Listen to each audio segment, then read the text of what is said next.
Alright, let's talk about Until Dawn, which is a very fascinating movie where there are so many elements that I really enjoyed, but there are also so many elements that I really, really, really hated.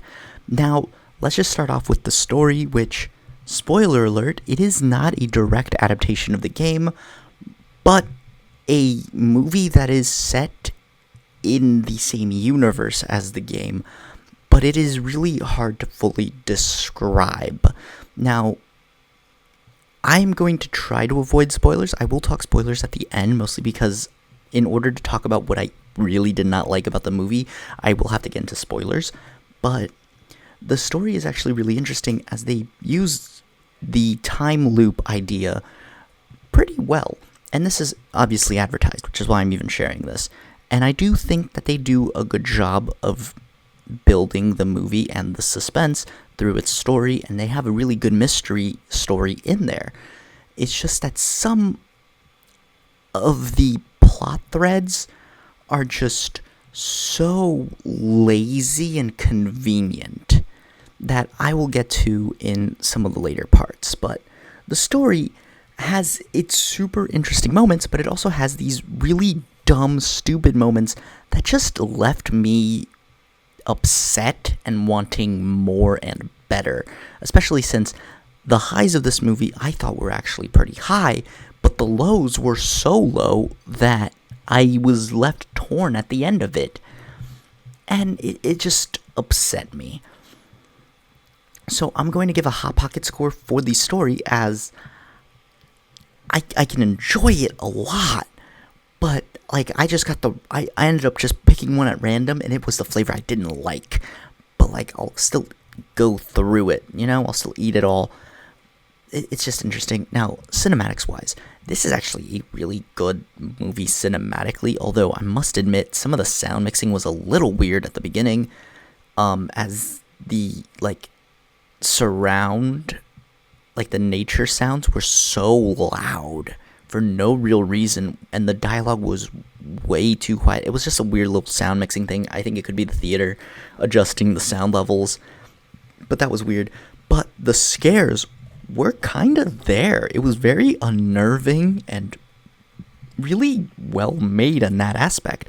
I did enjoy it in its terror aspect, and I thought it was very good as this psychological thriller. I thought it was really interesting and fascinating, but there were some elements that I just felt like were way too underdeveloped and undercooked.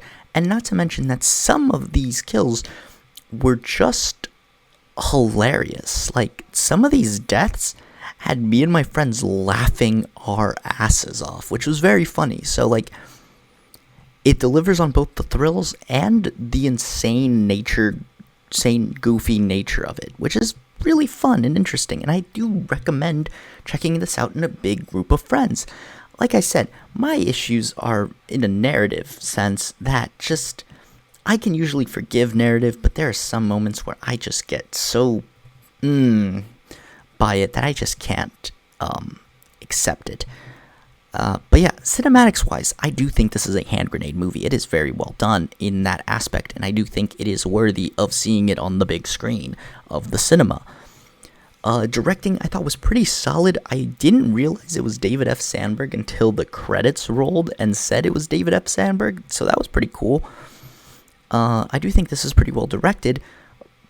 Like I said, he didn't write the script, so a lot of my issues aren't with him, and his directing was actually really good, and I think was what made the film even more interesting, as some of the shots were very good and very tense, and I did really like that about him. So I'm going to give David F. Sandberg a hand grenade score here. I also do think that the actors do a good job in their roles. I do think that they were pretty solid with what they were given, and I do really like the inclusion of the doctor from the video game being the doctor in the movie, and I thought that was really cool.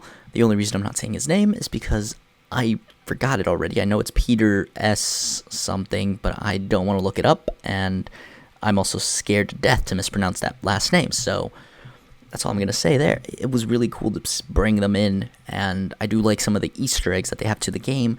That also makes it seem like this is sort of like a prequel to the game. And I guess that's a tad spoilery, but in all honesty, there is no connection, no way to connect this movie to the game. It's just nice little hints and nods, which there are plenty of and very cool. But yeah, I'll give a hand grenade score for the cast as well. But like I was saying, expectations and experience. The experience was great. We had a great time watching it. We did really enjoy watching it.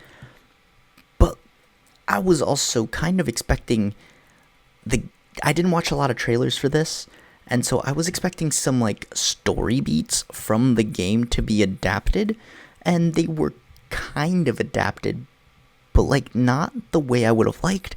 I did like the time loop idea, and now, big spoiler warning if you want to go into this movie blind, there were just some things that I absolutely hated, and one of them being, I do not like how this movie starts off as kind of just like a slasher villain movie. And in the game, there is like the slasher villain threat, but then you find out that it was all just a prank.